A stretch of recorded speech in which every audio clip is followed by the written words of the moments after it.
Hello and welcome back to Newsroom Nigeria, where we go beyond the headlines and dig into what really happens inside Nigerians' power corridors.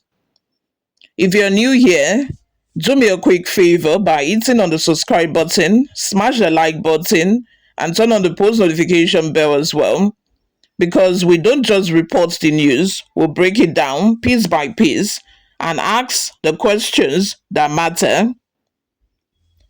Now, today's story is straight out of the Senate chambers, and honestly, it's one of those moments where procedure, emotion, and politics all collide. A mild drama broke out between Senator Natasha Akpoti-Uduaghan, Senator Adams Oshiomhole, and Senate President Godswill Akpabio over one of the most sensitive topics in politics, abortion. So, who was right? Did Akpabio quietly bend Senate rules because of his past with Natasha? Or was he just trying to keep the peace in a heated room? Let's unpack it. So here is what went down. During plenary on October 21, 2025, Senator Natasha tried to comment on a clause in a bill, one that had something to do with abortion. But there was a problem. Senate President Godswill Akpabio that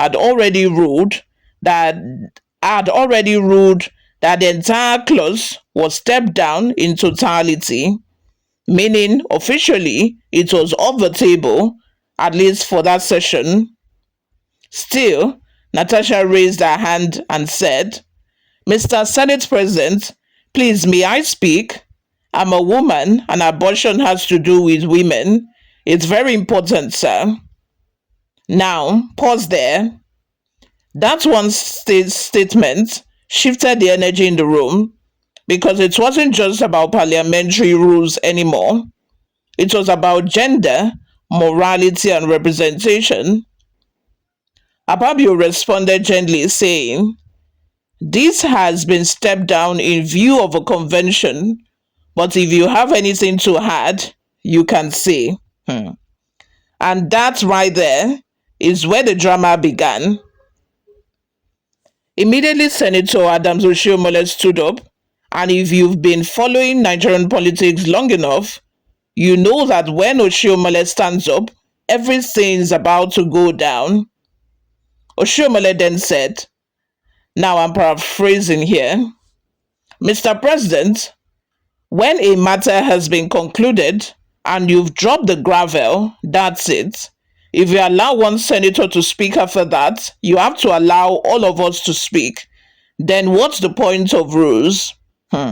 This is classic Oshiomhole style. Structured, disciplined, maybe a bit blunt, but always protective of order. He basically warned Akpabio, don't open that door, because once you do, you risk turning the Senate floor into a free-for-all. And you know what? He had a point. Rules exist to maintain structure. Otherwise, emotions will rule the chamber instead of law. But here is the other side of a coin. Senator Natasha wasn't trying to break rules. She was trying to make a point. And her point was simple but powerful. Abortion affects women. Let women speak on it. Now, this is why, a lot of people have been advocating for women representation at places of authority, National Assembly, places where this kind of decisions might be made. Because I think women are the only one that should speak on things like abortion, period, pregnancy, and because if we do not have women representation at these places where it matters, it is the men who know nothing about abortion, who know nothing about pregnancy, who know nothing about period, that would pass policies, that would make policies and pass bills that has to do with the women reproductive system, which is not supposed to be so. If a woman speaks on it, if a woman shares her opinion, it's because she's experiencing it. It's because she has an experience firsthand. What do you expect a man to say about abortion, about period, about a woman's reproductive health? This is why we are advocating for women representation. Moving on, that's not rebellion. She did not mean to rebel, but she feels like, women should be given a chance to at least speak on the matter before you can say that, okay, we are stepping it down. That's advocacy. Now, yes, she technically violated Rule 52, sub 6, which says once the Senate has reached a conclusion on a matter during the current session, you can't reopen it unless you move a new motion. But here's the thing, rules don't exist in a vacuum, they operate within human context. So when you have a sensitive gender related topic like abortion, shouldn't a little flexibility be allowed? That's the moral dilemma right there. Procedure versus empathy. Now let's talk about the man in the middle, Senate President Godswill Akpabio. He had a tough call to make. No one, on one hand, he needed to enforce Senate rules. On the other, he didn't want to come off as silencing a woman on women's issues. And if we are being honest, Akpabio has had a few tense moments with Natasha in the past. Remember earlier this year when they had that awkward exchange over how female senators were being addressed, that went viral. You know that Akpabio is just trying to he's just trying to play safe. He knew very much that if he had shut Natasha down that moment, the next day it will be on all newspaper and on the front pages of all newspapers in the nation. He knew that he already had this image that he does not like women, he does not like girls, that is against women. He knew because he himself had mentioned that on a few cases that people believe that he does not like women. Meanwhile, he has 5 girls at home and is married to a woman as well. So he knew that this was a very unsteady ground for him, and anything he does will be used against him in the court of law. And which was why he gave Natasha, he knew the rules quite all right, but he knew that he just couldn't shut her down. So this time, my people, I suspect Akpabio wanted to avoid another PR mess. He just wanted to avoid another mess. It started off soft. You can say something if you want, but when Oshiomhole stood his ground and quoted Senate procedure, Akpabio realized he couldn't be seen bending the rules, so he ruled Natasha out of order. In his words, it shall be out of order to attempt to reconsider any specific question upon which the Senate has come to a conclusion during the current session. In other words, I understand your passion, but I have to follow the book. So who was right? Let's break it down.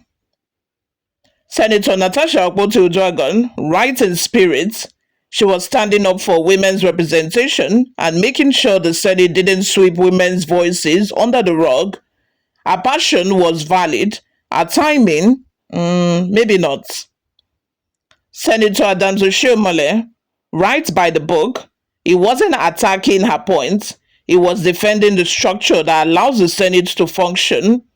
Without consistency, legislative order collapses, but maybe it couldn't have been a little less rigid. Maybe it could have just been a little less rigid or just overlooked the whole situation, knowing the history between these two. Senate President Godswill Akpabio caught in between empathy and enforcement. Initially, he wavered, but eventually he corrected himself and upheld the rule. So technically, he ended up on the right side of procedure. If you ask me, Natasha was right emotionally, Oshiomhole was right procedurally, Akpabio was right politically. Each one won, just in different arenas. But let's not pretend this was purely about rules. Politics always has layers. You see, Akpabio's Senate is already known for being tightly controlled. Allowing Natasha to speak freely on such a controversial topic might have looked like the Senate was reopening a moral debate that leadership had already agreed to shelve. At the same time, shutting her down completely could have fed the narrative that male senators don't let women speak. So Akpabio played it safe. It started off open to show empathy, then closed it down to show authority. Was that a tactical move? Absolutely. Was it smart politics? Probably yes. But was it fair? To Natasha's point of view, that's where opinions will differ. This whole Senate episode raises a bigger question. When do we prioritize procedure and when do we prioritize principle? In every democracy, there's a tension between the rule book and the human reality. If we stick too tightly to rules, we risk silencing moral voices. If we abandon them too easily, we lose institutional order. In this case, Natasha was pushing the boundary of empathy. Oshiomhole was guiding the gate of structure, and Akpabio, he was a referee, just trying not to get booed by either side. Maybe the real win here isn't who was right or wrong, but that Nigerians got to see their representatives argue passionately over process and principle. That's democracy at work. All right, I've shared my take. Now I want to hear yours. Do you think Senator Natasha should have been allowed to speak because the issue was about women? Or do you agree with Oshiomhole that once a gravel drops, rules are rules, no exceptions? And what about Akpabio? Did he undo it as a good leader? Or was he just playing politics to protect himself from controversy? Please drop your thoughts in the comment section below. I will be reading and responding. If you enjoyed this breakdown, please like, share, and subscribe because next episode we'll be diving into another hot topic. You don't want to miss that one. Until then, my name remains Oluwayomi Temlola, reminding you that in politics, there is always more beneath the gravel. Thank you very much for watching. I'll see you all in my next video. Bye for now.